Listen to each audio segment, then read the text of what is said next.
महीने में इतने, एक साल में इतने, उस कैलकुलेशन के आधार पर यूएन ने डेटा दिया है। ओरिजिनल डेटा तो जब भारत सरकार जुटाएगी तभी जाकर बाहर निकलेगा।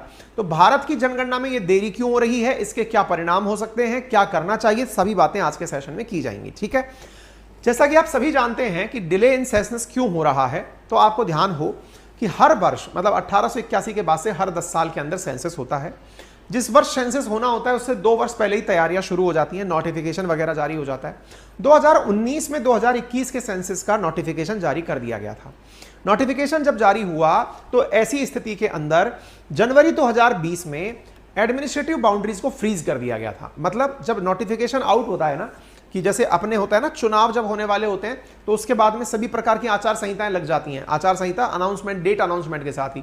ऐसे ही जब नोटिफिकेशन आउट होता है ना, उसका मतलब होता है कि अब जनगणना कैसे की जाएगी, किसी कस्बे में आबादी कितनी है, शहर में आबादी कितनी है, जिले में आबादी कितनी है, राज्य में कितनी है, तो एडमिनिस्ट्रेटिव बाउंड्रीज फ्रीज कर दी जाती हैं। मतलब ये होता है कि नोटिफिकेशन आउट, तो अब आप लोगों को किसी भी प्रकार से कोई भी फेरबदल नहीं करना है। जैसे मान लीजिए राजस्थान की हम बात करें तो राजस्थान की बात के अंदर क्या हो रहा है कि राजस्थान में हाल ही के अंदर नए जिले बनाए गए हैं। तो नए जिले जैसे बनाए गए हैं, अगर ये नोटिफिकेशन आउट हुआ होता और ये वर्किंग में होता, जनगणना चल रही होती, तो नए जिले अनाउंस तो हो जाते लेकिन बाउंड्री डिवाइड नहीं हो पाती। उम्मीद है आप इस बात को समझ रहे हो। कहने का अर्थ क्या है? कहने का अर्थ सिंपल है कि जब भी हम इस प्रकार की परिभाषाएं डिस्कस कर रहे हैं आपसे कि नोटिफिकेशन आउट हुआ, नोटिफिकेशन के बाद में बाउंड्री फ्रीज कर दी गई जनवरी के अंदर। आप मार्च में देख रहे हैं, जनवरी के अंदर यह कह दिया गया कि हाँ भाई अब सभी लोग निर्धारित कर लें, कोई भी जिला परिवर्तित नहीं होगा, कोई भी राज्य परिवर्तित नहीं होगा। ठीक है, लेकिन फिर अचानक कोरोना की लहर चलने लगती है और इनडेफिनिट टाइम के लिए सेंसस को पोस्टपोन कर दिया जाता है कि नहीं भाई अभी हम जनगणना नहीं करेंगे क्योंकि कोरोना काल आ गया था। फिर दिसंबर 2020 में और दिसंबर 2021 में ये जो फ्रीज ऑफ एडमिनिस्ट्रेटिव बाउंड्रीज है इसे एक्सटेंड कर दिया गया कि नहीं भाई अभी नहीं फ्रीज करना है। चलता गया चलता गया चलता गया और अभी तक भी आदेश यह दिया गया है कि अगले का मतलब यह हुआ कि जब तक दूसरा आदेश ना आ जाए तब तक एडमिनिस्ट्रेटिव बाउंड्रीज पर कोई फ्रीजमेंट नहीं है।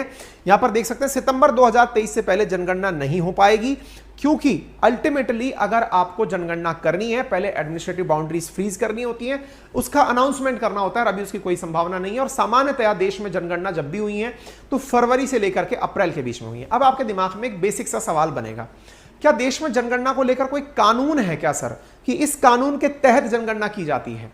साथियों असल में कानून देश ने बना रखा है, सेंसस को लेकर के एक्ट 1948 बना रखा है। केंद्रीय सूची के अंदर यह सब्जेक्ट आता है, 7वीं अनुसूची के अंदर इस विषय को जनगणना को शामिल किया गया। केंद्र के द्वारा रजिस्ट्रार जनरल के द्वारा इस कार्यक्रम को करवाया जाता है। मुसीबत यह है कि उस एक्ट के अंदर 10 साल में जनगणना हो यह नहीं लिखा हुआ है। तो फिर बोले हम हर 10 साल में कराते क्यों हैं? एक परिपाटी, एक परंपरा सेट हो गई। 1881 में पहली बार जनगणना हुई थी, फिर उसके बाद में लगातार 10 साल के अंदर जनगणनाएं होना शुरू हो गई। तो ये जो 1881 के बाद में हर 10 साल की जो परिपाटी है ना, ये परिपाटी की तरह से ही चली आ रही है। तो इस वजह से सरकार के ऊपर कोई संवैधानिक ऑब्लिगेशन नहीं है कि वो सेंसस करवा के माने। साथियों आपको मालूम होना चाहिए सरकार के साथ में दुविधा क्या उत्पन्न हुई कि 2023 में सरकार ने डिसाइड किया, जब कोरोना चले गया और पूरी तरह से नॉर्मलाइज सिचुएशन हो गई, कि हम डिजिटल सेंसस करेंगे। डिजिटल सेंसस का मतलब है कि जो भी जानकारी जुटाने जाएंगे उनके पास में इलेक्ट्रॉनिक गैजेट्स दे दिए जाएंगे, डिवाइसेस दे दी जाएंगी, वो घरों पर पहुंच करके लोगों के सारे डेटा इलेक्ट्रॉनिकली उसमें फीड करेंगे। वो डेटा जैसे ही एप्लीकेशन पर फीड करेंगे वो सेंट्रल रिपोजिटरी में ऑटोमेटिक जाकर के फीड हो जाएंगे। यह प्रक्रिया करके डिजिटल सेंसस कराने का 2023 में प्रयास किया जा रहा था, लेकिन धीरे धीरे इसके अंदर चैलेंजेस पता चलने लगे। चैलेंजेस का मतलब यह हुआ कई बार ऐसे क्षेत्रों में भी जाना पड़ सकता है जहां पर नेटवर्क ना चल रहा हो, जाती है नोटिफिकेशन वगैरह जारी हो जाता है। 2019 में 2021 के सेंसस का नोटिफिकेशन जारी कर दिया गया था। नोटिफिकेशन जब जारी हुआ तो ऐसी स्थिति के अंदर जनवरी 2020 में एडमिनिस्ट्रेटिव बाउंड्रीज को फ्रीज कर दिया गया था। मतलब जब नोटिफिकेशन आउट होता है ना, कि जैसे अपने होता है ना, चुनाव जब होने वाले होते हैं तो उसके बाद में सभी प्रकार की आचार संहिताएं लग जाती हैं, आचार संहिता अनाउंसमेंट, डेट अनाउंसमेंट के साथ ही।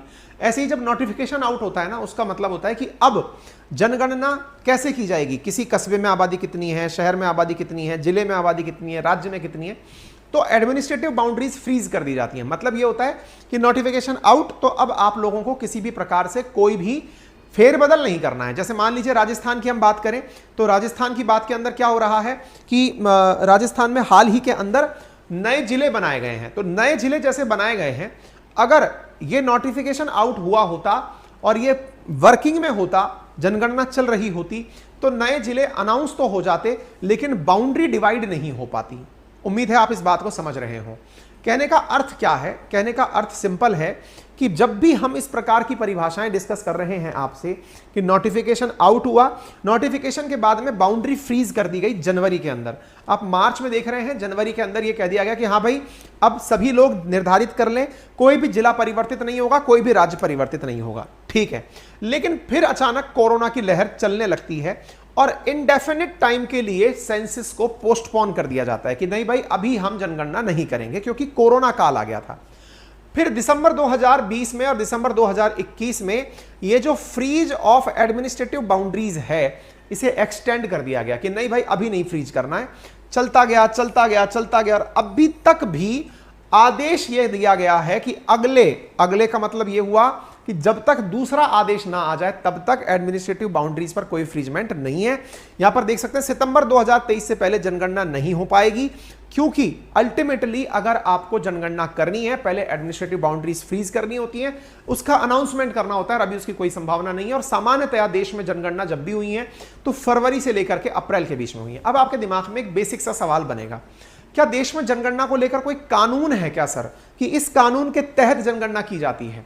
साथियों असल में कानून देश ने बना रखा है, सेंसस को लेकर के एक्ट 1948 बना रखा है। केंद्रीय सूची के अंदर यह सब्जेक्ट आता है, 7वीं अनुसूची के अंदर इस विषय को जनगणना को शामिल किया गया। केंद्र के द्वारा रजिस्ट्रार जनरल के द्वारा इस कार्यक्रम को करवाया जाता है। मुसीबत यह है कि उस एक्ट के अंदर 10 साल में जनगणना हो यह नहीं लिखा हुआ है। तो फिर बोले हम हर 10 साल में कराते क्यों हैं? एक परिपाटी, एक परंपरा सेट हो गई। 1881 में पहली बार जनगणना हुई थी, फिर उसके बाद में लगातार 10 साल के अंदर जनगणनाएं होना शुरू हो गई। तो ये जो 1881 के बाद में हर 10 साल की जो परिपाटी है ना, ये परिपाटी की तरह से ही चली आ रही है। तो इस वजह से सरकार के ऊपर कोई संवैधानिक ऑब्लिगेशन नहीं है कि वो सेंसस करवा के माने। साथियों आपको मालूम होना चाहिए सरकार के साथ में दुविधा क्या उत्पन्न हुई कि 2023 में सरकार ने डिसाइड किया, जब कोरोना चले गया और पूरी तरह से नॉर्मलाइज सिचुएशन हो गई, कि हम डिजिटल सेंसस करेंगे। डिजिटल सेंसस का मतलब है कि जो भी जानकारी जुटाने जाएंगे उनके पास में इलेक्ट्रॉनिक गैजेट्स दे दिए जाएंगे, डिवाइसेस दे दी जाएंगी, वो घरों पर पहुंच करके लोगों के सारे डेटा इलेक्ट्रॉनिकली उसमें फीड करेंगे। वो डेटा जैसे ही एप्लीकेशन पर फीड करेंगे वो सेंट्रल रिपोजिटरी में ऑटोमेटिक जाकर के फीड हो जाएंगे। यह प्रक्रिया करके डिजिटल सेंसस कराने का 2023 में प्रयास किया जा रहा था, लेकिन धीरे धीरे इसके अंदर चैलेंजेस पता चलने लगे। चैलेंजेस का मतलब यह हुआ कई बार ऐसे क्षेत्रों में भी जाना पड़ सकता है जहां पर नेटवर्क ना चल रहा हो, इंटरनेट ना आ रहा हो। कई जगह ऐसी भी हो सकती है जहां इंटरनेट के साथ साथ आंधी तूफान अंधड़ जैसी चीजें आ गई हो, जहां पे सेंसस पॉसिबल ही ना हो, कुछ ऐसे क्षेत्र। तो सरकार ने फिर डिसाइड किया कि इस बार हम जो सेंसस करेंगे ये कंप्लीट डिजिटल सेंसस ना हो करके, जनगणना कंप्लीट डिजिटल ना हो करके डिजिटल प्लस मैनुअल यानी कि कागज पर होगी। तो इस प्रकार से चीजें हुई। अब सवाल बनता है कि अगर मान लीजिए एक बार के लिए कि जनगणना ना हो तो इसके नुकसान क्या होते हैं? भाई सबसे बड़ी बात यह है ना कि अगर ऐसी स्थिति ना हो तो नुकसान क्या होंगे। तो देखिए सबसे बड़ी बात यह होती है ना कि भारत के अंदर एडमिनिस्ट्रेटिव यूनिट्स जितने भी हैं उनका मतलब है कि उनकी सेंसस को शुरू करने से पहले, देखिए यहां पे देखिए, according to establishment norms census can be conducted only 3 months after the freezing of boundary limits of administrative units in India. These administrative units are district, sub district, tehsil, taluka, police station. This mean that the census can only be begin after September 30। आज की date में अगर हम बात करें, आज आप कहां चल रहे हो? आज मई में चल रहे हो। जून, जुलाई, अगस्त और सितंबर, यानी जिस समय सरकार ने यह आदेश दे दिया कि बाउंड्री फ्रीज कर दो। बाउंड्री फ्रीज का मतलब है कि अब कोई भी परिवर्तन नहीं होगा, ना कोई नया पुलिस स्टेशन बनेगा, ना कोई नया जिला बनेगा, ना कोई तहसील बनेगी। उस आदेश के 3 महीने बाद आप कार्यक्रम शुरू कर सकते हो। सरकार की अभी तक कोई भी ऐसा बाउंड्री फ्रीज करने का आदेश नहीं आया है। इसका मतलब 30 सितंबर तक तो भूल जाओ, क्योंकि आने के 3 महीने बाद शुरू होता है, तो 30 सितंबर तक तो कुछ भी नहीं होने वाला।